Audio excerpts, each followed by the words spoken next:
በዊልቸር የሚያስኬዱ ሹፌር የሚቀጠቅጡ በኋላም ቆላ ላይ እስር ቤት ያላቸው ታጣቂ ያላቸው ሚኒሻ ያላቸው አልሞ ተኳሽ ያላቸው ሽፍቶች በቤተ መቅደስ ተደብቀው ነው ያገኘነው።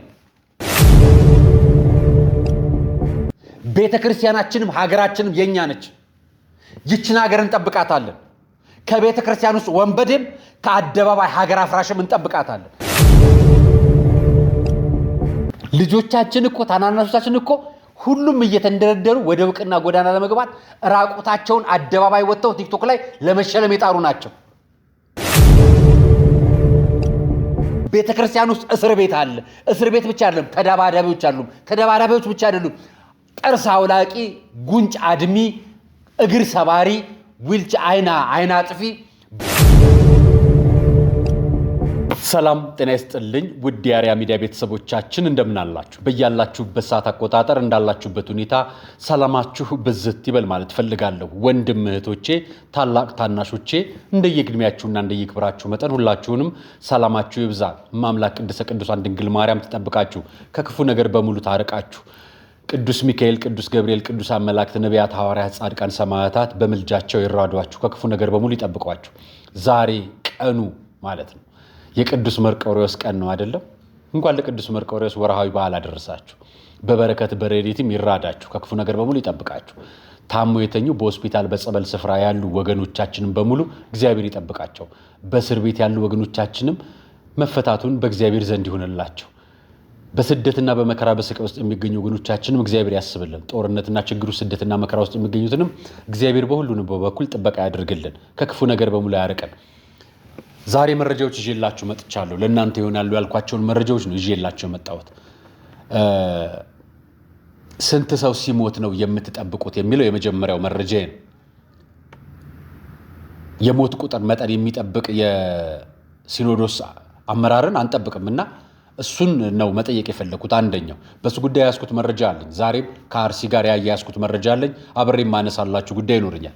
ከዛ በማስከተል በአንድ ጉዳይ ላይ የሰሞኑ ማህበራዊ ትዝብቷን አንድ እህታችን በደንብ አድርጋ አካፍላናለች። በተለይ አሁን ያለውን ወቅታዊ አገላለጽ እሷ የገለጸችበት አገላለጽን በድፍን ቪዲዮ እኔ ምን ብዬ ገልጨዋለሁ? ድድብና ብለዋለች። እና ይሄን አባባል ከሰሞኑ ማህበራዊ ሚዲያ እንቅስቃሴ አንጻር ምን አድርጋ ተርጉመዋለች ማሳያችሁ ይሆናል። ከዛ በማስከተል ደግሞ ታዋቂ አርቲስቶቻችን ምን ጉድ ቢገባባችሁ ነው እንዲታቸው ወረዳችሁት የሚያሳይ አንድ ቪዲዮ ያሳያችኋል። ከሁሉ በፊት ደግሞ ከነዚህ ጋር አስከትዬ ከሞት ዜናው በኋላ ማቀርብላችሁ አንድ መረጃ ይኖረኛል። ስለ ስውሯ ማርያም ገዳም የተነሱት አጀንዳዎች የውሸት አይደሉም። በአካል ሰዎች እየመጡ በህግ አካላት ጋር በሸገር ሲቲ ማለት ነው በሸገር ሲቲ ከተማ ላይ በጣፎ ፖሊስ ጣቢያ ሄደው የጣፎ ከተማ ከንቲባ አስተዳደር እንዲሁም የፖሊስ ኮሚሽኑ የኦሮሚያ ፖሊስ ኮሚሽን የሆኑት የጣፎ ፖሊስ ኮሚሽን ጨምሮ መርማሪዎችንም ጨምሮ ሌሎች መረጃዎች እየወጡ ይገኛሉ። ከዚህ ጋር አያይዞ ከስውሯ ማርያም ጋር የተያያዘውን መረጃ ዛሬም በተወሰነ መልክ ማቀርበላችሁ ይሆናል። ሌላኛውን ፖሊስ የሚመረምረውና የሚጨርሰው ነገር ነው። እናንተ ግን መረጃዎቻችሁን እንድታቀብሉን መረጃ አጋራችኋለሁ። ከመሸጋገሪያ በኋላ ወደ ፕሮግራማችን እንገባለን። አብራችሁን ልትቆዩ ስጋብዛችሁ ታዲያ መጀመሪያ ማቀርበላችሁ ለሁላችንም እንዲሆን 1300 ዓመት ያስቆጠረችው የራማዋ ኪዳነ ምህረት ከዞብል ተራራ ላይ ዛሬም ድረስ አዲስ አበባ ሚሊኒየም አዳራሽ ላይ በታኅሳስ 5 ፕሮግራም አዘጋጅታ በዝማሬ በምህላና በጸሎት ፕሮግራሟን ማዘጋጀት ፈልጋለች። እሱን በተመለከተ ይችን መሸጋገሪያና ማስታወቂያ ተከታትለን ወደ ፕሮግራማችን እንገባለን።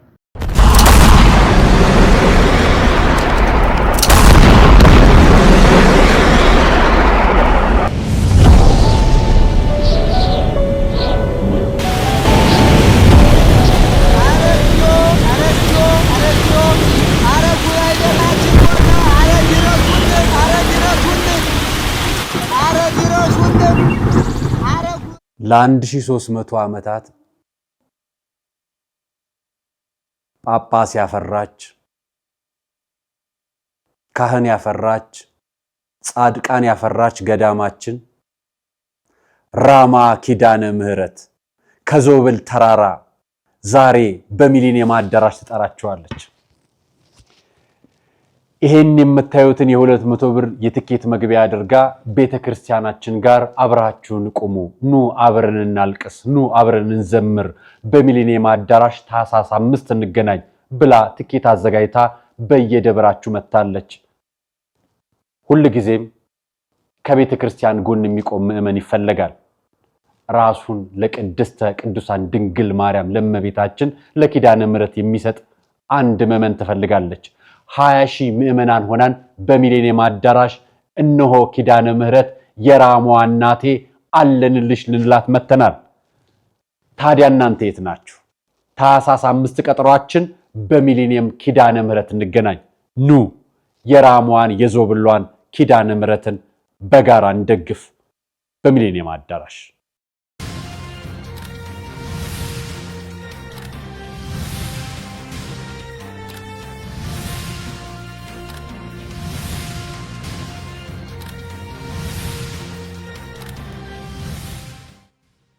መጀመሪያውን መረጃን ማሳያችሁ ይሄ ከኋላ የምታዩት ዜና ነው። ይሄ የምታዩት ዜና ዛሬም አርሲ ላይ ሰው መሞት አልቆመም ወይ ልትሉኝ ትችላላችሁ። አዎ አልቆመም። የኔ ጥያቄ ያንተ ጉዳይ ስንት ሰው ሲሞት ነው ብለህ ነው የጀመርከው ካላችሁ፣ አዎ ስንት ሰው ሲሞት ነው የምትሄዱት? ስንት ሰው ሲሞት ነው ጉዳያችሁ ጉዳይ የሚሆነው ወይ ጉዳያችን ጉዳያችሁ የሚሆነው? የእናንተ አባትነት ድርሻ የልጆች እረኝነት ስንት ሰው ተበልቶ ሲያልቅ ነው እግሬ ተበላ፣ እጄ ተበላ፣ ክንዴ ተበላ፣ አረ ዝም በሉ ባቴን እንዳይነካው የሚሉ አባቶችን ነው እያየሁ ያለሁትና እስከ ስለሱ እናወራለን። መጀመሪያ ሲገደሉ 33 ነበሩ። ቁጥሩ ጨመረ። የደመረ ሰው የለም እስካሁን አይደለም። ምናልባት ፖለቲከኛ ስለሌለ በመደመር ሂሳብ አያስበው። እኛ ግን ቁጥሩን እንደምረዋለን። ከ40 ከ50 በላይ ደርሰዋል የሚሞቱ ሰዎች ቁጥር ተራ በተራ። ዛሬ የሚገደሉ ብቻ ሳይሆን የሚሳደዱ ኦርቶዶክሳውያን በአርሲ እየሰማን በጣም እያሳዘነኝ ነው። የሚናገሩ አንደበቶች የሉ። ወደ ፈጣሪ የሚያለቅስ እናልቅስ የሚል አባት አጣን። በስነ ስርዓት የክልሉን መዋቅር ሄጄ ጠይቄ የመንግስቱ አሁን መንግስት መዋቅርን አንዳቸውንም አንወቅሳቸው። ለምን መሰላችሁ ማንወቅሰው? ቁስሉ ያለበት ህመሜ ይሄ ነው ካላለ ለአንድ ዶክተር እንደማያከመው ሁሉ ቤተክርስቲያን በዚህ ጉዳይ ላይ ምዕመኖቿ ይናገራሉ እንጂ አንደበቷ እየተናገረለም። የኛ አንደበት አባቶቻችን ናቸው። ብፁዓን አባቶቻችን የት ገባቸው? ብፁዕ አቡነ ያሬድ አሁንም ዝም እንዳሉ ነው። አርምሞ ላይ ኖት። ሱባኤ ገብተዋል፣ ታፍነዋል። የት ነው ያሉት? ይሄ የዛሬ ጠዋት ዜና ነው። ዛሬ የምንገኘው በ25 ነው። በምስራቅ አርሲ የ60 ዓመት አባት ተገደሉ። ትላንትና ላሳያችሁ የኛውን ዜና። ህዳር 22 በምስራቅ አርሲ ሁሩታ ዶሮ ቀበሌ መንበረ ህይወት ሰፈር ከቀኑ 8 ሰዓት ላይ የታጠቁ ኃይሎች አንድ ወጣት ኦርቶዶክስ በመሆኑ ብቻ እኩለ ቀን ላይ በጠራራ ፀሐይ ገድለውታል። ስሙም ምን ተአምር ይባላል። ምን ተአምር በፀሐይ ተገደለ። ምን ተአምር በአደባባይ ሞተ። ምን ተአምር ክርስቲያን ስለሆነ በቀን በጠራራ ፀሐይ ተደብድቦ በጥይት ተገለው ሞቷል። ያ ክርስቲያን ልጃችሁ፣ ያ አስራት በኩራት የሚከፍለው፣ ያ ለቅዳሴ በደውል የምትጠሩት፣ ያ የአብነት ተማሩ ሰንበት ተማሪ የምትሉት ያ ምን ተአምር ተገድሏል ትላንትና። ዛሬ ደግሞ የ60 ዓመት አዛውንት ተገደሉ። በምስራቅ አርሲ ሀገረ ስብከት መርቲ ወረዳ በሚገኘው የቢሮ ቀበሌ የ60 ዓመቱ አቶ ጌታውን ገብረ መድህን ትላንት ማታ 2 ሰዓት ላይ ተገድለዋል። ገዳዮቹ ነፍስ ከማጥፋት በፊት በተጨማሪ ከብቶችን እና ንብረታቸውን ዘርፈዋል። እንደ ጅረት የሚፈሰው የክርስቲያኖች ደም ለማንም አይጠቅምም። በዚህ ወረዳ የሚገኘው ጋዶ ቀበሌ የሚኖሩ ኦርቶዶክሳውያን ጥቅምት 24 ቀን 2018 ዓ.ም 5 ምዕመናንን የእርሻ ስራቸውን አጠናቀው ምሳቸውን እየበሉ ባሉበት ጊዜ በታጣቂዎች በተከፈተባቸው ተኩስ ጥቃት መገደላቸው ይታወሳል። 6 ሰው ቤተክርስቲያናችን በአርሲ ዞን እየተደጋገመ ስላለው ጥቃት ቲክቫ ኢትዮጵያ በዘገበው ዘገባ እንዲህ ሲል የህዝብ ግንኙነት መምሪያ ኃላፊው መጋቢ ሰላም ሰለሞን ቶልቻን ይጠይቃል። ችግሩ እንዲፈታ ቤተክርስቲያኗ ምን እየሰራች ነው ብለው ሲጠይቁት የመምሪያ ኃላፊው ከዚህ በፊት በነበረው ሁኔታ ምዕመናን ግድያ፣ እገታና ማፈናቀሉ እየተፈጸመ ነው። በየቀኑ ምን አዲስ ነገር ተፈጠረ እያልን ነው። ጥቃቱን ማስቆም የሚያስችል የተገኘ መፍትሄ የለም የሚል ምላሽ ሰጥተዋል። ቋሚ ሲኖዶስ በጉዳዩ ተወያይቶበት አጣሪ ልዑክ ልኮ የአጣሪ ልዑካኑ መረጃ ለቋሚ ሲኖዶስ ተሰጥቷል ያሉት ኃላፊው ቋሚ ሲኖዶሱ ወስኖ አፈናው፣ ስደቱ፣ መፈናቀሉ እንዲቆም ከሚመለከታቸው የፌዴራሉና የመንግስት የክልሉ አካላት ጋር ይወያያል በሚል እየጠበቁ ነው።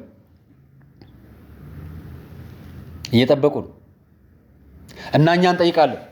ቋሚ ሲኖዶሱ ስንት ኦርቶዶክሳውያን ሲገደሉ ከመንግስት ጋር ቁጭ ብሎ ይነጋገራል? ኦሮሚያ ክልል ነው አይደለም? የኦሮሚያ የሃይማኖት ተቋማት ጉባኤ አባት የሆኑን አሉን አይደለም? ሊቀ ጳጳስ ምን እያደረጉ ነው? የቋሚ ሲኖዶስ አባል የሆኑ 9 አባላት አሉን አይደለም? ሊቀ ጳጳሳት ምን እያደረጉ ነው? ሰሞኑን ብፁዕ አቡነ ሳዊሮስ የአካባቢውን መጋዘን እያጸዱ አይቻሉ። ከግቢው አበባና ከመጋዘኑ ቆሻሻ በላይ በነፍስ ስቃይ ውስጥ የሚሰቃዩ የኦርቶዶክሳውያን ደም እሱ አይጣራ፣ እሱ አያስጮህም፣ እሱ አያናግርም፣ እሱ ማያካ አያስይዝም፣ እሱ ሱባኤ አያስገባም፣ እሱ አያስለቅሰንም። አዎ አሁን እኛ ማድረግ ያለብን እንባችንን ለፈጣሪ መስጠት ነው። እውነት በመከራ ዘመን የሚያነባ ሰው እድለኛ ነው። በመከራ ዘመን ለፈጣሪው የሚታመን ሰው እድለኛ ነው። ንስሐ የሚገባ ዘወትር የሚጸልይ የሚጠይቅ ፈጣሪውን የሚማጸን እድለኛ ነው። በመከራው ዘመን ወደ ጌታው ወደ አምላኩ ቀርቦ ስጋ ወደሙ እየተቀበለ ንስሐ እየገባ የሚኖር የየዕለቱ ክርስቲያን ይፈልጋል። ቤተ ክርስቲያን እችን ትፈልጋለች። ማህበራዊ ሚዲያ ላይ የብፁዕ አቡነ እንትናን ፎቶ እየለጠፉ ቅድስናቸው መስበክ አይደለም እምነት ማለት በበደለኞች ፊት ቆሞ እውነትን እየተናገሩ ስጋ ወደሙ እየተቀበሉ ክርስቲያን ሆኖ መኖር ነው። ሰማዕትነት፣ የዚህ ዘመን ሰማዕትነት እንደ ትላንቱ ክርስቲያን ትሆናለህ ክርስቲያን አትሆንም አይደለም። በህዝብ መሃል ተመርጠ አንገተር ላይ ክር ታስራለህ፣ ቤተ ክርስቲያን ትሄዳለህ ተብሎ መገደል ነው የዚህ ዘመን ሰማዕትነት። እና ይህንን ነው የምንናገረው፣ ይህንን ነው የምንጮኸው። ሰሜን ሸዋ ላይ አባት የለንም፣ እየታሰርን ነው። ቤተ ክርስቲያን ውስጥ እስር ቤት አለ። እስር ቤት ብቻ አይደለም፣ ተደባዳቢዎች ብቻ አይደሉም። ጥርስ አውላቂ፣ ጉንጭ አድሚ፣ እግር ሰባሪ፣ አይና አጥፊ፣ በዊልቸር የሚያስኬዱ፣ ሹፌር የሚቀጠቅጡ፣ በኋላም ቆላ ላይ እስር ቤት ያላቸው፣ ታጣቂ ያላቸው፣ ሚኒሻ ያላቸው፣ አልሞ ተኳሽ ያላቸው ሽፍቶች በቤተ መቅደስ ተደብቀው ነው ያገኘነው። ይኸው ከፈለጋችሁ ጣፎ ሄዱ፣ ፖሊስ ጣቢያ ሂዱ፣ የተደበደባችሁ ሂዱ፣ የተፈነከታችሁ ሂዱ፣ የተሰደባችሁ። ይሄን የሚናገር ስለሌለ ነው ነፍስ ግድያ ድረስ የመጣው እዚህ አርሲ። የአርሲ አባት የላትም። ነፍሰ ገዳይ እንደፈለገ ይፈነጫል። በቀን በጠራራ ፀሐይ ምን ተስኖትን ይገድለዋል? ምን ታምርን ይገድለዋል? የ60 ዓመት አዛውንት አባት ይገላል። 5 በእርሻ ላይ ያሉ ኦርቶዶክሳውያን ተገድለዋል። ቲግባ ዘገበው። የሀገረ ስብከቱ ስራ አስኪያጅ መላከ ሰላም ምን አሉ? ተናገሩ በአንደበታቸው። የቋሚ ሲኖዶስ አባላት ከማን ጋር ነበር ሄዱት? ከሃይማኖት ተቋማት ጉባኤ ቋሚ ልዑክ ጋር። የሃይማኖት ተቋማት ጉባኤ ልዑኩን ጨርሶ ምላሽ ሰጥቶ ጸጥ ካለ ስንት ጊዜ ሆነ? ተረሳ፣ አጀንዳው ተረሳ። አሁን የአብርሃሚክ ሪሊጅን ሁሉንም ወደ አንድ ሃይማኖት ወደ አንድ አዳራሽ የመክተት ስራ እየተሰራ ነው። ተረስቷል፣ ሬሳው ተረስቷል፣ ሟቹ ተረስቷል። ምዕመኑ ሙስሊም ይሁን ኦርቶዶክስ ይሁን ክርስቲያን ይሁን አያገባው፣ ተረስቷል። የኛ ጩኸት ፖለቲካው ስልጣን ላይ ስላለው ጉዳይ አይደለም። የኛ ጩኸት ስለሚገደለው ክርስቲያን ነው። የኛ ጩኸት ሰላማዊ ዜጋ ስለሚገደለው ጉዳይ ነው። ጉዳያችሁን ስትተነፍሱት ፖለቲካ ታደርጉታላችሁ። እባካችሁ እስከ ዛሬ ድረስ ኢትዮጵያ ውስጥ የሞት ነው እርስ በርስ የተገዳደልነው በፖለቲካ አይደለም። የተገዳደልነው በፖለቲካ ሽፋን በመጣ በሃይማኖት መጨራረስ ነው እየሞተን ያለን። እዩት፣ አማራ ክልልና ትግራይ ክልል የሞተው ኦርቶዶክሱ አይደለም እንዴ? ስንት ጴንጤ ሞተ? ንገሩኝ፣ ስንት ፕሮቴስታንት ሞተ? የትግራይ ወጣት የእግሩ የተቆረጠው በዛ በጦርነት ተቆጥ እዚህም ቤት ሆይ ሆይ ያለን እዛም ቤት ሆይ ሆይ አላችሁ። የሞተብን ህዝባችን አይደለም እንዴ? ሲገባን እንኳን አንመለስም፣ ወደ ፈጣሪያችን አንመለስም፣ ወደ እግዚአብሔር አንጠይቅም። በስውሯ ማርያም የሚደረገው ነገር ቀላል ነገር ነው እንዴ? የሀገረ ስብከቱ ስራ አስኪያጅ ከሊቀ ጳጳሱ የጋብቻ ዝምድና አላቸው። ጉድ! እሺ ከታዲያ ማን ማንን ይፍታ? ማን ማንን ይገስጽ? ማን ማንን ይቆጣ? ማን ማንን ይማር? የአርሲስ ሀገረ ስብከት ሊቀ ጳጳስ የነፍሰ ገዳዮቹ የጋብቻ ዝምድና አላቸው እንዴ? ከሌላቸውስ በኦሮሚያ ክልል ላይ የሚገኘው የሃይማኖት ተቋማት ጉባኤ ሊቀ ጳጳስ ምን ይሰራሉ? መዋቅር ማብዛት ምን ይጠቅማል? ለነፍስ ካልተረፈ የተቋማት መደርደር ምን ይጠቅማል? የብልጽግና መንግስት ወይ ደግሞ የኢህአዴግ መንግስት ወይ የደርግ መንግስት ወይ ደግሞ የኃይለ ሥላሴ መንግስት ወይ የሚኒልክ መንግስት ወይ ደግሞ ቀድሞ የነበረው የዮሐንስ መንግስት ብንለው እኮ መዋቅሩ ስራ ካልሰራ ምንም ትርጉም የለውም። መዋቅር ቁጭ ብሎ ደሞዝ መቀበያ አበል መሰብሰቢያ አይደለም። ህዝብ ማደራጃ ነው። የሃይማኖት ተቋማት አባትነትም ነፍስ መጠበቂያ፣ ምዕመናንን እረኛ መሆን መጠበቂያ ነው። በሃይማኖታችሁ እየተመረጡ ሲገደሉ ዝም ካላችሁ ታዲያ ከእናንተ ምን እንጠብቅ?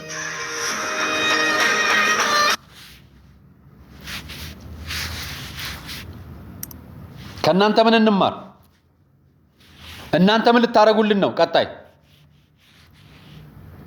ስንት ሰው ይሙት? ስንት ሰው ይገደል? አርሲ ላይ አልቆ የትኛው ቦታ ላይ ግባላችሁ? ሟች የትኛው አባት ሄደ እስከ ዛሬ? ስንት ህንፃ አስመረቃችሁ? ስንት ጳጳስ ቅድስና ነገራችሁ? በፎቶ በጉብኝት እያሳያችሁ የኔታ ይባቤን ማን ቀበራቸው? አንድ ሊቀ ጳጳስ ብቻ አይደል? አንድ የአራት አይናው መምህርን አንድ አባት ብቻ ቀበራቸው አይደል? አቡነ አብርሃም ፕሮግራም ነበራቸው አይደል? በዛን ቀን ካዘን የሚበልጥ ፕሮግራም። ለዚህ ነው አቡነ ያሬድን የምንቆጣው፣ አቡነ ያሬድ ላይ ሐሳባችን ትችታችን የምንሰነዝረው። ለዚህ ነው ትክክል አይደሉም የምንለው። የሰው ነፍስ የማያንገበግበው ጳጳስ ምን ይሰራልናል? ምን ይሰራልናል? እግዚአብሔር ሆይ ምን ይሰራልናል? እውነት እማምላክ ምን ይሰራልናል? እውነት አባት ምን ያደርግልናል? እረኛ ካልሆነን፣ ካልጠበቀኝ፣ ካላሳደገኝ፣ በዚህ ሲሄድ እረፍ ተመለስ በዚህ ካላለኝ አባት ምን ያደርግልናል? አንድ አባት የጵጵስናው ማዕረግ፣ የክብረ ክህነቱ ማዕረግ፣ ቃለ ዓዋዲው ማዕረግ፣ ስልጣነ ክህነት፣ የሕገ ቤተ ክርስቲያኑ ስርዓት የሚያዘው እኮ እረኝነቱን በስርዓት እንዲጠብቅ፣ የቤተ ክርስቲያን ስርዓት በቀጥ ብሎ እንዲሄድ፣ ሁለተኛ ለገንዘብና ለንዋይ እንዳይገዛ፣ ቤተ ክርስቲያን ከፊት እንዲያስቀድም፣ በክርስቶስ ስጋና ደም ከፊት እንዲመራ፣ በመሃለኛው መስቀል እንዲመራ ነው። ከፊት ሆኖ እንዲመራ አባት። ሟቹ ከፊት ጳጳሱ ከኋላ ነው ያሉት እኮ። እዩት። የተገረፈ ጳጳስ እስኪ ያሳዩኝ፣ የታሰረ ጳጳስ እስኪ በዚህ ዘመን አሳዩኝ። የሞተ ምዕመን እስከ ፊት አለ ብዙ። የት ልውሰዳችሁ? ትግራይ፣ አማራ ክልል፣ አፋር ክልል፣ ኦሮሚያ ክልል፣ ሶማሌ ክልል፣ ቤኒሻንጉል ክልል በኦርቶዶክሳዊነታቸው ብቻ ተገድለዋል። የትኛው ጳጳስ ተናገረ? የትኛው ጳጳስ ከፊት ቀደመ? ንገሩና። ታሳባላችሁ ፖለቲከኞች ላይ፣ ታሳባላችሁ ብልጽግና ላይ። መጀመሪያ ብልጽግና አይደለም ተጠያቂው፣ የመጀመሪያዎቹ ተጠያቂ እናንተ ናችሁ። ገደላችኋቸው እንጂ ብልጽግና ይመለከተው። አቤት ካላላችሁ ይኸው ስንት ቀናት አለፈው። ጥቅምት 12 የጀመረ ግድያ እስካሁን ግድያ አልተቋረጠም።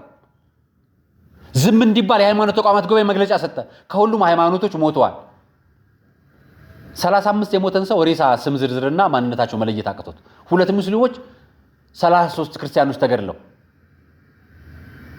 ይሄንን ሁሉም እምነት ተከታዮች ተገድለዋል የሚል መግለጫ ወጣ። ምኑን ለማረጋጋት ነው?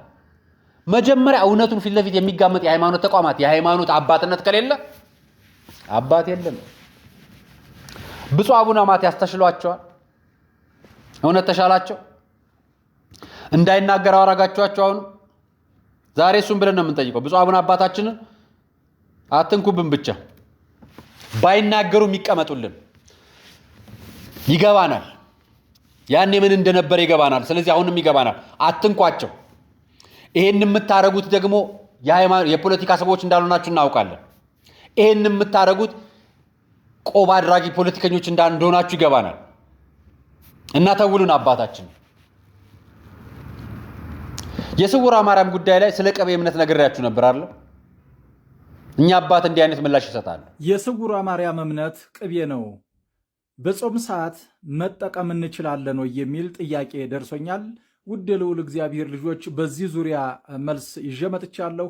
አስቀድማችሁ ሸር ኮፒ ሊንክ አድርጎ 10 ጊዜ ኮፒ ሊንክ በማድረግ ላልሰማ አሰሙልኝ፣ ላልደረሰውም ደግሞ አዳርሱልኝ ማለት ነው። የእግዚአብሔር ቸርነት ከሁላችን ጋር ይሁን። ቀጥታ ወደ መልሱ እንግዲህ የስውሯ ማርያም እምነት ቅቤ ነው፣ በጾም ሰዓት መጠቀም እንችላለን ወይ የሚል ጥያቄ ነው የደረሰኝ። ጠያቂዎችን አከብራለሁ፣ እግዚአብሔር ያክብርልኝ። በጾም ሰዓት ቅቤ መቀባት ክልክል ነው በቤተ ክርስቲያኒቷ ስርዓት ፍትሐ ነገሥት አንቀጽ 15 በጾም ሰዓት ቅቤ መቀባት ክልክል ነው ሲጀመር። ከዛ በመቀጠል ደግሞ የቅቤና የማር እምነት የለም። ጌታችን ኢየሱስ ክርስቶስ እንኳን የተጠመቀው በውሃ ነው። ለምን ከተባለም ውሃ ለሁሉም ሰው ርኩብ ስለሆነ ለሁሉም ስለሚገኝ ሁሉም ሰው ድሃውም ሀብታሙም ስለሚያገኘው በውሃ ነው የተጠመቀው ማለት ነው። የዘንድሮቹ ጮሌና ጩልሌ አጥማቂዎችና የአብያተ ክርስቲያናት አስተዳዳሪዎች በገንዘብ የሰከሩ ጩልሌዎች የማያመጡብን ጣጣ የለም። ይሄ በገንዘብ መስከር ነው። በአካባቢው ያሉ ሰዎች ማር ያለበት አካባቢ ሲሆን ቀዳማያት የሚባል አለ። አስቀድሞ ከሚቆረጠው ማር አንዳንድ ቅል ይዘው ይመጣሉ። ይሄ ጊዮርጊስ ማር፣ ይሄ አርሴማ ማር፣ ይሄ ማርያም ማር እያሉ ህዝቡን ሲያደናግሩና ሲያጭበረብሩ ይውላሉ ማለት ነው። ከዛ በመቀጠል ደግሞ ሌላው አስቸጋሪው ነገር ደግሞ በአካባቢው ደግሞ አሁንም ደግሞ ሳር ያለበትና ላም ያለበት አካባቢ ከሆነ ህዝቡ ማሩን ይዞ ይመጣል። ያንን እምነት ነው ብለው ይቸበችባሉ ማለት ነው። የማር እምነት የወተት እምነት የሚባል ነገር የለም። እምነት ምንድን ነው ታዲያ ከተባለ ማዕጠንተ ወርቁ ውስጥ የዕጣኑ እራሪ ወደ አመድነት የተቀየረው እሱን ነው ወስደው ከዱሮ አባቶቻችን ጀምረው በትንሽ በትንሽ ለታመሙ ሰዎች እየተሰጠ በውሃ በጥብጠው ሊጠጡት ይችላሉ። ፊታቸው ላይ ሊተባበሱት ይችላሉ። እሱ ነው እንጂ እምነት የሚባለው። አንዳንድ ቦታ ላይ የበሶ ጭብጦ እምነት ነው ብለው የሚሰጡ ሰዎች አሉ። እንዴ ኧረ እናንተ በገንዘብ የሰከራችሁ ሰዎች ጥግ ያዙ። ለምን ስርዓት አትይዙ? ቤተ ክርስቲያኒቷን ግራ አታጋቧ ተባካችሁ ባካችሁ። አንዳንድ ቦታ ላይ ደግሞ የሆነ የዛፍ ሽበት እሱ እምነት ነው ብለው የሚሰጡ ሰዎች አሉ። ምንድን ነው ጉዳዩ? እስኪ ወደ ቀልባችን እንመለስ፣ ወደ ልባችን እንመለስ እንጂ ቤተ ክርስቲያኒቷን ተባብሮ ማፍረስ ወይስ ተባብሮ ማነጽ? ምንድን ነው የተያዘው? ስለዚህ የቅቤ እምነት የለም ነው የመጀመሪያው ነገር። የቅቤ እምነት የለም ነው። ይሄ አሁን ሰዎች የሚሉኝ ነገር ስውሯ ማርያም የምትባል ቦታ ነው የቅቤ እምነት ያለው። የስውሯ ማርያም ጎንደር ትሁን፣ ሸዋ ትሁን፣ ወሎ ትሁን፣ ጎጃም፣ ትግራይ ትሁን፣ ኦሮሚያ ወይም ደግሞ ጉራጌ አባ ልክ ነው። እዚህ ሰሜን ሸዋ ነው ያለችው። እዚህ ሰሜን ሸዋ ቅርብ ላይ ብፁዕ አቡነ ቀለሚንጦስ ይባላሉ፣ የሀገረ ስብከቱ ሊቀ ጳጳስ። አባቴ እርሶም አይቸገሩ፣ እኛ እንነግሮታለን። ማህበራዊ ሚዲያ ላይ እንደሚሰሩና እንደሚከታተሉ ሰው በደንብ እንነግሮታለን። ትክክል ኖት።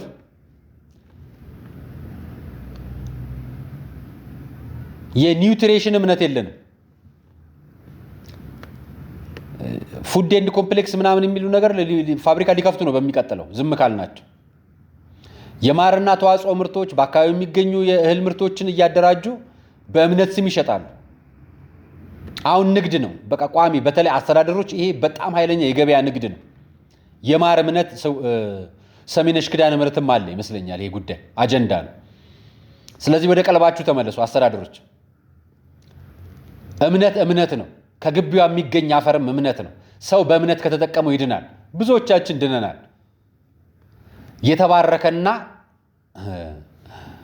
የተባረከ ማርና ከሰው የሚገኝ ማር ይለያያል። መባረክ ሌላ ጉዳይ ነው፣ እምነት ደግሞ ሌላ ጉዳይ ነው። ስለዚህ ከእምነት ጋር እያገናኙ እየሸጡ ያሉ አካላት ሌሎች እንዲነቁ እንዲህ አይነት መረጃዎችን በማጋራቱ አባታችን በጣም እናመሰግናለን። አሁን ማህበራዊ ሚዲያ ላይ ወጥተው አዶናይ የሚሉ ካህናት ነው እየገረሙን ያሉት። እንዲህ መንፈሳዊ ማንነታቸውን በስርዓት የሚሰብኩ አባት ነው ያጣነው። በስርዓት እኛ የምንፈልገው የኦርቶዶክስ አባት ነው። የኦርቶዶክስ አባት ካህን የሆነ አባት እኚህ የምታዩቸው ዜና ቀሲስ ዲበኩሉ በላይ ይባላሉ። ውጭ ሀገር ነው የሚኖሩት። በጊንጥ የሚገርፋችሁ የብልጽግናው ንጉስ አብይ አህመድን ትንፍሽ የማትሉ በኮሜንት አርመኞች አንድ አዶናይ የሚባል የ26 ዓመት ወጣት ልጅ ላይ በቅናት ስትረባረቡ ስመለከት ተጨማሪ ግርፋት እንደሚያስፈልጋችሁ ተረድቻለሁ። የአብይ አህመድ በረከት ይደርባችሁ። ያልበላችሁን ከምታኩ የበላችሁ ንከኩ። ምስኪኑን ልጅ ግን ስግጥ ብሎ ይፈምስበት፣ ይደግበት፣ ተዉት፣ ለቀቅ አድርጉት። በመንገዱ ላይ አትቁሙ። በቅናት ታብዳለህ እንጂ አትፈምሳት ያለው ልጅ ማን ነበር ሲሉ ማህበራዊ ትስስር ገጻቸው ላይ ጽፈው ሰዎች አጋሩ። አንድ ቄስ የእውቅናን ይህን ያህል ደረጃ ገብቶ ጠልቆ ሲጽፍና ኮመንት አንብቦ ምላሽ ለመስጠት ሲጣጣር ሳይ እና ቆብ ላይ ባሽ ሰጋጭና ፈማሽም አለ ማለት ነው። ድድብ ልበል ምናምን ይሄ የሚባለውን ቋንቋ በካህናት እንስማው። በጣም ያሳፍራል እኮ፣ በጣም ነውር ነው እኮ። ይሄ እኮ አይደለም በክብረ ክህነት ያለ ሰው ትንሽ በሰል አዋቂ ነኝ የሚል ሰው እንኳን እንደፈለገ ቃሉን ተርጉሙት። አሁን ባለው ይሄ ወጣቱ እየሄደ ባለው ሂደት ላይ አብሮ የሚከተል ሳይሆን ልጆቹን እየለየ እባካችሁ ተመለሱ እያለ ሊመልስ የሚገባው ዘመን ላይ ነው ያለነው። ልጆቻችን እኮ ታናናሾቻችን እኮ ሁሉም እየተንደረደሩ ወደ እውቅና ጎዳና ለመግባት ራቁታቸውን አደባባይ ወጥተው ቲክቶክ ላይ ለመሸለም የጣሩ ናቸው። አልወቀሱም እኮና እሱን ቀሲስ ዲበኩሉ የተባሉት ግን አባት አልወቀሱም እኮ እርሱን። አዶናይን ስለተቹት ግለሰቦች ጥብቅና ለመቆም አዶናይ ስለተባለ አንድ ወጣት አደባባይ ወጥቶ ስግጥ ፍምስ ምናምን በማለቱ አንድ የቤተ ክርስቲያን ካህን አንድ የቤተ ክርስቲያን አባት ወደ አደባባይ ወጥቶ ተቻችሁት፣ ቀናችሁበት ብሎ ምላሽ ለመስጠት ነውር ነው እኮ። ነውር አሳፋሪ እኮ ነው። እርሶ እኮ ስለ ክርስቶስ አውርተው የማይጠግቡበት ዘመን ላይ ነው ያሉት። እርሶ እኮ ስለ እመቤታችን ተናግረው ሰብከው የማይጠግቡበት ዘመን ላይ ነው ያሉት። እርሶ እኮ የተማሩት ትምህርት ዘላለማዊ ሕይወት እንጂ የዓለም እውቅናን አይደለም። እንዴት ነው እንዲህ የምታደርጉት? እንዴት ነው እንዲህ አይነት ነገር ይዛችሁ ክብረ ክህነት ተቀምጣችሁ በዚህ ጉዳይ ላይ ማህበራዊ ሚዲያ አጀንዳ የምታደርጉት? እንዴት ነው የማታፍሩት እናንተ?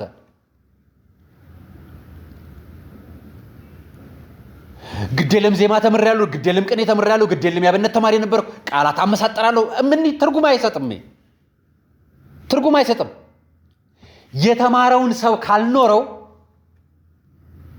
ዕውቀት ተሸክሞ እንደተቀመጠ እንስራ ነው። በራሱ አይንቀሳቀስም። ሰዎች ካልገፉት የሰዎች ንቅናቄን እያየ ይቀናል እንጂ በራሱ አይንቀሳቀስም። ዕውቀት ማለት እየኖሩ ሌሎቹን ማኖር የሚችል ነው። የክርስትና የቤተ ክርስቲያናችን ዕውቀት ደግሞ የምናውቀው ራሳቸው ክርስትና ኖረው ሌላው ክርስቲያን እንዲሆን በኑሯቸው የሚያደርጉ ጭምር ናቸው። ዛሬ ማህበራዊ ሚዲያ ላይ ተከታትሎ ምላሽ ለመስጠት ከመንገብገብ በፊት በራሷ የቤተ ክርስቲያናችን አጀንዳ ጉዳይ መች አለቀና ነው። አቃለ ውጭ ሀገር ነው የሚኖሩት። ብዙ ማህበራዊ ሚዲያ ላይ ትችቶችን ይመልሳሉ። ይሄ ግን ቅድስና አይደለም። ይሄ ግን በረከት አይደለም። የተሰጠውትን ነገር በራሱ መኖር ነው። መኖር ማለት ግን ዓለም ከምትወስደው አጀንዳ ጋር እየተወዳጁ ሄደው ገብቶ ያልሆነ ቦታ ላይ በማይገባውት ስፍራ አስተያየት መስጠት ተገቢ አይደለም። ለእርሶ ነው ይህን መልእክት ማስተላለፍ። እንዲህ ለምትመልሱ አባቶች አንድ ወጣትም አይቻሉ በዜማ አድርጎ ዝማሬ ነው እና ወረብ ሊቀኝ ሲጠር አረታቡ ባካችሁ፣ አረታቡ። የትኛው ቤተ መቅደስ ነው ሰልፊ ፎቶ ስትነሱ የምናየው? እንኳን አይደለም ሰልፊ ፎቶ ሰው ሲነሳ ቤተ ክርስቲያን እኮ ከክርስቶስ ስጋው ደግሞ መፈተቻ በላይ ከመቤታችን በላይ ከቅዱሳኑ ከጻድቃን በላይ እኮ የሚከበር አንድ ሰው የለም። ቤተ መቅደስ ውስጥ እኮ አስተዳዳሪው እንደ አንድ ምዕመን አገልጋይ ናቸው። ቤተ መቅደስ እንደዛ በኮት ሲመላለስበት አንድ ሐሳብና ትችት አልሰጡም። ምክንያቱም መመለስ አለባቸው። ገደል አትግፏቸው። ወጣቶች በያዙበት ዕውቀት ልክ ገደል አትክቷቸው። ልጆችን ለመመለስ ጣሩ እንጂ እንዲህ አትሁኑ። ለእናንተ ብዬ አንድ ቪዲዮ አዘጋጀሁላችሁ። የሆነች እህታችን ያጋራችልን ቪዲዮ በጣም ነው የገረመኝ። ለብዙዎች መልእክት ስለሚሆንም ጭምር ይጠቅማችኋል። በተለይ እናንተ ማህበራዊ ሚዲያ ላይ ያላችሁ ቄሶች ተመለሱልን። እቺን እህታችንን ተመልከቷል። ሙሉ ቪዲዮን ተከታተሉት። በጣም አጭር ነች። ለ2 ደቂቃ መቼም አሰንፉ። አዶናይ ስለተባለ የእውቅና መንገድ ወይም ፍምስና መንገድ መሪ ነው የማወራው እና መግለጫዬ መካከል አዶናይ የሚለውን ስም ግን አልጠቀመውም። እና አቶ ሰግጥ ምን አለ መሰላችሁ ከወደ ሰሜን የሚነሳው ንጉስ ቴዎድሮስ አንተ ነህ ይሉኛል አንዳንዶች አለ። ቪዲዮ ይቀጥላል። ብዙዎች ቴዎድሮስ የሚባለው ኢትዮጵያን አንድ የሚያደርጋት ቴዎድሮስ ሲሆን ወይ ከሰሜን የመጣ እያሉ ነበር። እንጃ እሱ ነኝ አይደለሁኝም አላውቅም። ይሄ ሲምፕተም ነው ለኔ የጭብጨባው ብዛት የሚያስከትለው የመንሸራተት ምልክት፣ በሞቅታ ብዛት የሚፈጠር የመዘባረቅ ምልክት፣ በልክነህ በርታ ብዛት ቁልቁል ለመውረድ የመንገዳገድ ምልክት። እኔ ግን እልሃለሁ ወንድሜ ይህን ሹክ ያለ በጭብጨባና በውዳሴ ከንቱ የናወዘውና ድድብናን እንደወረርሽኝ እያዛመተ ያለው የገዛ አይምሮህ እንጂ ስጋ ለባሽ ኢትዮጵያዊ ሰው ከቶም አይልም። በዚህ የቢሆን ዓለም ምኞት መገረም በከንቱ እንደነበር የምትረዱት ታዲያ አክሱም ጽዮንን የምታክል ደብር፣ አክሱም ጽዮንን ያክል የታቦተ ጽዮን መገኛና መክበሪያ ቤተ መቅደስ፣ አክሱም ጽዮንን ያክል በነጭ ሰላዮችና በጥቁር ባንዳዎች መሪነት ያልተበገረች ቅዱስ ስፍራ፣ ከዚያ በዓለም ሁካታ በሙዚቃ ጩኸት መካከል ከነበረበት አዳራሽ የሴቲቱን ከንፈር ሲደባብስ ከዋለበት ከእብደት መንደር ተነስቶ ሌላው ቢቀር ስለ ክብሯ አካሉን እንኳን ሳይለቃለቅ ሌላው ቢቀር ስለ ክብሯ ልብሱን እንኳን ሳይለውጥ ገብቶ ከነ ካሜራው ሲደከድካት ነው። ለአክሱም ጽዮን ለመቅደሱ አይደለም ለቅጥሩ አፈር ባላቸው እምነት እናቶች ምልጃዋን ለማግኘት በዋይታና ለቅሶ ሲንከባለሉባት አላየህም ይሆን? ይህን ወጣት አንድ ካምፓኒ ማስታወቂያ ሊያሰራው ፈልጎ ቀጠሮ ቢሰጠው ብላችሁ አስቡ። ከአለባበስ እስከሚያስከትላቸው ሰዎች በደንብ አድርጎ ይጨነቃል። ቅጥሩን ያከብራል። ቢሮውንና የምርት ክፍሎችን ለመቅረጽም ፍቃድና የድርጅቱን አሰራር በማያበላሽ መልኩ እንዲከናወን የሚያዙ ሂደቶችን አይኑን ሳያሽ ይፈጽማል። አክሱም ጽዮንስ እንደምታዩት ነው። ነጭ ሰላዮቿ እንኳን የቦታዋን ዓለም አቀፋዊ ክብር ሚስጥራዊነቷንና ተፈላጊነቷን ጠንቅቀው ስለሚያውቁ በአንተ ልክ ሊገላልጧትና ሊያዋርዷት አልሞከሩም። መደደብ የማያዋጣው አንዱ ለዚህ ነው። ደጇን ረግጠን የማናውቅ ሄደው በመጡ ሰዎች ለምንቀናና ታሪኳንና የሀገር በረከቷን ለምናውቅ ለኔ ቢጤ ሰዎች ግን ያንተን ተግባር የአማኝ ሳይሆን የጠላት ያክል ነው የምንቆጥረው። ካሜራማንህን ግን እንዴት ብታሰግጠው ነው ባክህ? ደጀ ሰላሟን በመሳለም እንኳን ጊዜ ላለማባከን እስከደረሰ ቁርጠኝነት በዚህ ልክ የተገዛለ ቀረጻውን በምንም የማያስተጓጉል ቀራጭ ከኤርፖርት ቀጥታ አክሱም ጽዮን ስትሄድ ግን እሷ ናት ቲክቶክ አዋርድ እንዳሸንፍ የረዳችኝ ልትለንና ምክንያት ልታደርጋት ፈልገ ከሆነ አንተ ራሱ ገና በደንብ አልደደብክም ማለት ያልሰገጥክም ልልህ እገድዳለሁ። ጣራው ላይ ብትደርስ እንዲህ ያለውን ስጋዊና መንፈሳዊ ብልጣብልጥነት አትሞክረውም ነበር። ይታያችሁ እንግዲህ አክሱም ጽዮን ማርያም የልጇን ስም ተሸክሞ የተማረ አይምሮ ላይ ለሚሸና ግራ ገብቶት ያለን ወጣት ትውልድ አይምሮ ውል በሌለው አቋራጭ መንገድ እየመራ በታዋቂነት ጥማት ለሚጋልብ ፈረሰኛ ጎረምሳ መኪና ስታሸልም ስራው ጠፍቷት እንዲያ ካረገችስ ይግባኝ ለፈጣሪ የምንላት ብዙዎች ነን። የማወራህ ይህን የከሰረ የስነ ልቦና ጨዋታ ሰብሰብ አርግና በስምህ ለመማል 11ኛው ሰዓት ላይ ላሉ ተከታዮችህ ንገራቸው ነው። ካለምንም ምክንያት ካለ ጥያቄ ካለ ማንገራገር በሙሉ ድድብና ይቀበሉሃል ማለት ይስግጥና። በተረፈ አክሱም ጽዮን ማርያም በጭብጨባ ግለትና በውዳሴ ከንቱ ንዝረት ውስጥ እየተንሳፈፈ ላለ ጎረምሳ ከቶም አታዘነብል። እንደውምስ በተልኮ ምጽዋት ዋጋው የ5 ብር ያክል የሆነን 50 ብር እንደ ትልቅ ነገር እየመጀረጥክ ስትሰጣቸው ለዓለም ያሳጣቸው ልጆቿ ዕዳ አለብህ ገና የግብዝነት ዕዳ። ምክሬ ተረጋጋ ነው። በዚህ ከቀጠልክ ትቀልባለህ። አክሱም ጽዮን ማርያም ሆይ መንገዱን በጊዜ እንዲያስተካክል ማስተዋል ስጩ። አሜን።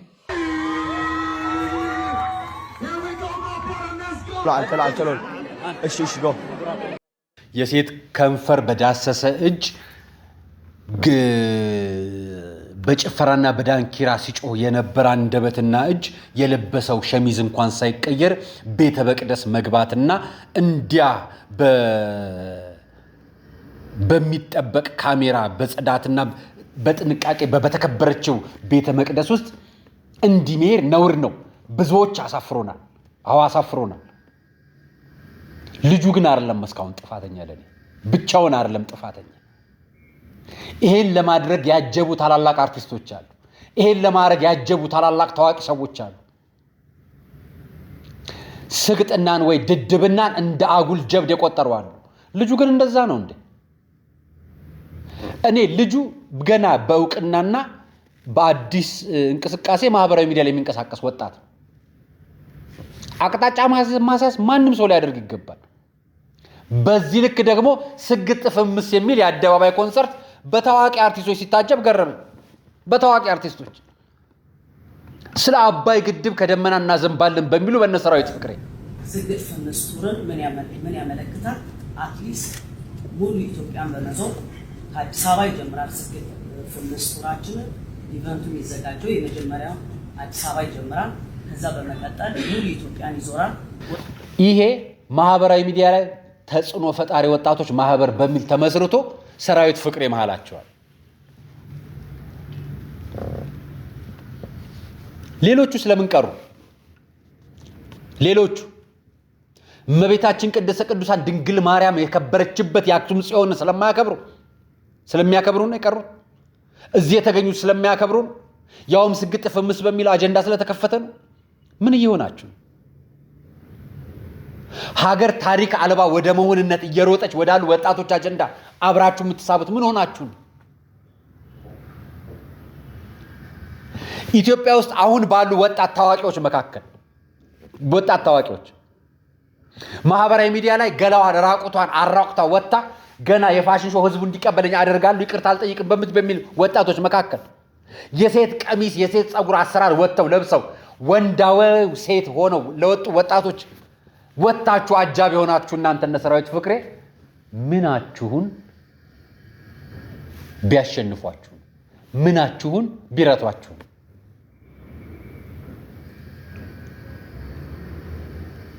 ቤተ መቅደስ ነፍሰ ገዳይ፣ ቤተ መቅደስ ውስጥ አባራሪ፣ አርሲ ብትሄዱ አንገታችሁ ላይ ክር ካለ ቤተ ክርስቲያን ከሄዳችሁ ትገደላላችሁ። ይሄ አሁን ለተገደሉት እየሆነ ያለ ነው። እዚህ ሰሜን ሸዋ ብትሄዱ በራሳችሁ መኪና በሰው መኪና ተሳፍራችሁ ከፍላችሁ ካልሄዳችሁ ትደበደባላችሁ፣ ትታሰራላችሁ፣ ትታፈናላችሁ። ቤተ ክርስቲያን የሌላትን ቅቤ በእምነት ስም ተቸብችቦ እንዲሸጥላችሁ ከመርካቶ ተጭኖ ይመጣላችኋል። ሰሚት ላይ ታሽጎ መርካቶ ተገዝቶ ሰሚት ላይ ታሽኖ ይሸጥላችኋል። አንዲት ነገር እናገራለሁ ብትሉ 200 ጋርዶች ያሏት አንዲት ግለሰብ ዛሬ ጣፎ ፖሊስ ጣቢያ ያለች ልጅ ከአስኮላፍቶ ታሳዳቸዋለች ልታስገድላችሁ። የአዲስ አበባ ፖሊስ ጉዳዩን ይዞታል። ፌደራል ፖሊስ ጉዳዩን ይዞታል። መከላከያ ፖሊስ ጉዳዩን ይዞታል። በታጠቁ ሰዎች አንዴ ፋኖ ትላቸዋለች፣ አንዴ ሚሊሻ ትላቸዋለች፣ የፈለገችውን የፖሊስ ኮሚሽንም የምትላቸዋሉ እያለች እየጠራች ህዝቡን ታስፈራራለች። ካህናቱ ለወንበዴዋ ተገዝተዋል። ቤተክርስቲያኗ ዝም ብላለች። ቤተክርስቲያኗ ሳትሆን ቤተክርስቲያን አስተዳዳሪዎች መዋቅር ሀገረ ስብከቱ ዝም ብሏል። አጀንዳው ፖሊስ ጋር ገብቶ ፖሊስ ይዞታል። ህዝቡ ምስክርነት እየሰጠ ነው። ጣፎ ላይ ሂዱና ምስክርነት ስጡ። ስውሯ ማርያም ላይ ያያችሁትን ጉድ ምስክርነት መስጠት ትችላላችሁ። ይሄ ቤተክርስቲያንን በአደባባይ የማፍረስ አጀንዳ ነው። ስግጥ ፍምስ በማለት ራቁታቸው እንዲሄዱ ወጣቶችን እና አርቲስት ሰራዊት ፍቅሬ እያጀቡልን ነው በአካል በመገኘት። እነ ሰራዊት ፍቅሬ 60 ሚሊዮን ብር የተዋቶላት የሞት ግድያ እንድትተርፍ የተደረገች ሌላ የምትባል ልጅ እስከ ዛሬ 1 ዓመት አለፋት፣ በህይወት አልተመለሰችም። ከህዝቡ ግን 60 ሚሊዮን ብር ተሰብስቧል። እነ ሰራዊት ፍቅሬ ነበሩበት፣ እነ ኡስታዝ አቡበከር ነበሩበት። ልጅቷ በህይወት አልተመለሰችም። ስቲል እስካሁን ትላንቱን የሚረሳ ኢትዮጵያዊ የለም። በነገራችን ላይ ሾርት ሚሞሪ የሚባለው በሌላ ጉዳይ ነው፣ በሌላ አጀንዳ ነው። ረስቶ የሚያቅ ኢትዮጵያዊ የለም። ትቶት እንጂ ረስቶ የሚያውቅ ኢትዮጵያ የለም። ኢትዮጵያ ውስጥ ምንም አድርጉ ምንም ነገሩን ለእግዚአብሔር ሰጥቶ የሚተው ህዝብ አላችሁ። በጣም መልካም ህዝብ፣ ትላንቱን በቂም የማይሻገር ህዝብ አላችሁ። ዛሬ ያለውን ዘመን የሚሻገርላችሁ ህዝብ አላችሁ። ያ ማለት ግን ዛሬ ባለው ነገር ላይ ቆመን ነገን እናጥፋው ማለት ግን ነውር ነው። ቤተ መቅደስ ውስጥ የሚገባ ነገ እኮ አስቀዳሽ ምን ያደርጋል? ቅዳሴ ሰዓት ቢሆን ኖሮ ይሄ ልጅ ይገባ ነበር። የነ ሰራዊት ስግጥ ፈምስ ይሄ ነው። የአርቲስቶቹ ስግጥ ፈምስ ይሄ ነው።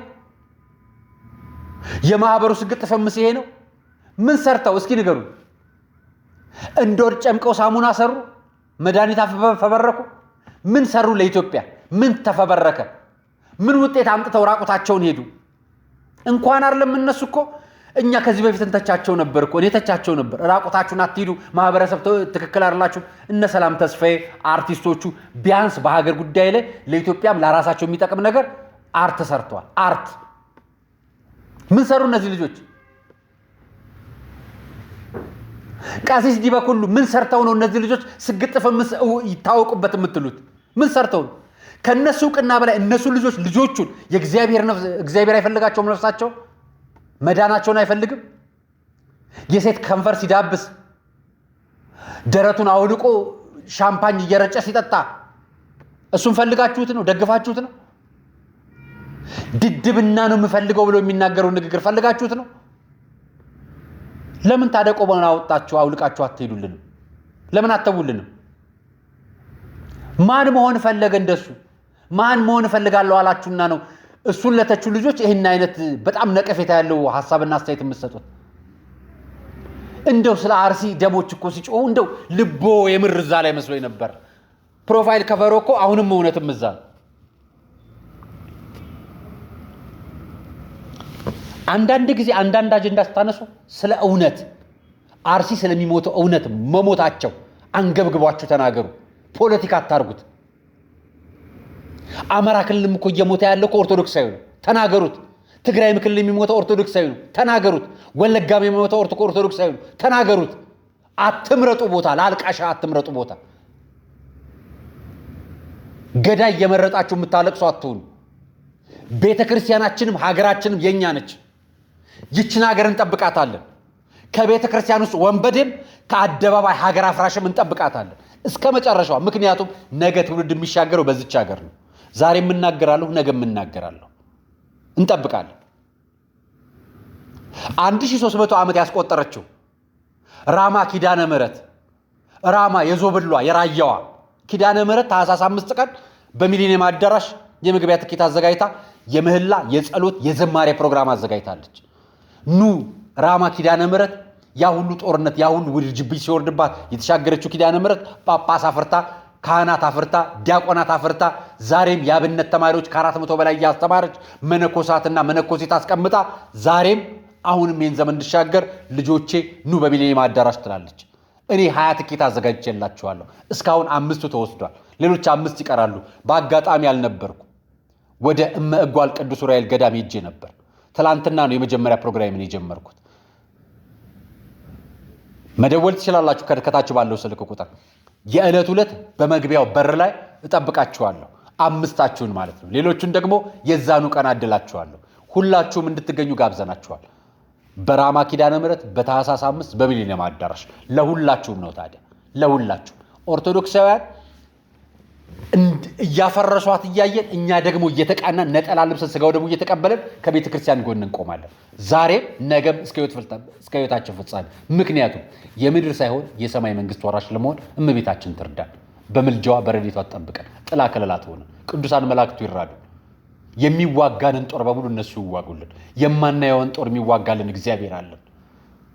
የሚሸፍንን አምላክ አለን። ስለዚህ ለሞቱት አርሲ ላይ የተገደሉት የ60 ዓመት አዛውንት አባት 5ቱ ገበሬዎች ነፍስ ይማርልን ለዛሬው ማለት። ሌሎቹማ ቀናት እየተቆጠረ ነው። ብንደምረው ስንት ሊደርስ ነው? ለቤተሰቦቻቸው መጽናናት እመኛለሁ። ኦርቶዶክሳውያን ዛሬም አብረን እንቁም፣ አብረን በጋራ እንቁም ማለት ንስሐ እንግባ፣ ስጋ ወደሙ እንቀበል፣ ወደ ቤተክርስቲያን እንግባ ማለት ነው። ይሄ የመጀመሪያው መልእክት ነው። ለነበረው ቆይታ አመሰግናለሁ። ሰናይ ቀን።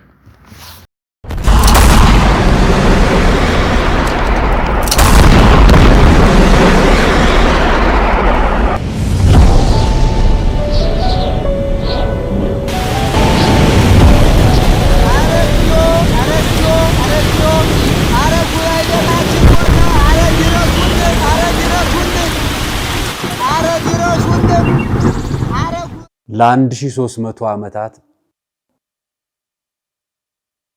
ጳጳስ ያፈራች፣ ካህን ያፈራች፣ ጻድቃን ያፈራች ገዳማችን ራማ ኪዳነ ምህረት ከዞብል ተራራ ዛሬ በሚሊኒየም አዳራሽ ትጠራቸዋለች።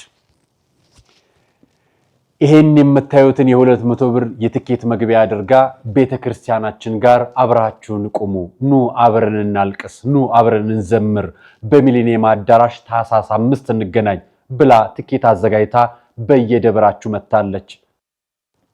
ሁልጊዜም ከቤተክርስቲያን ጎን የሚቆም ምዕመን ይፈልጋል።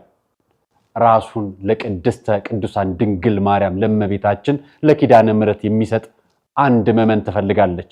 20,000 ምዕመናን ሆናን በሚሊኒየም አዳራሽ እነሆ ኪዳነ ምህረት የራሟ እናቴ አለንልሽ ልንላት መተናል። ታዲያ እናንተ የት ናችሁ? ታኅሳስ 5 ቀጠሯችን በሚሊኒየም ኪዳነ ምህረት እንገናኝ። ኑ የራሟን የዞብሏን ኪዳነ ምህረትን በጋራ እንደግፍ። በሚሊኒየም አዳራሽ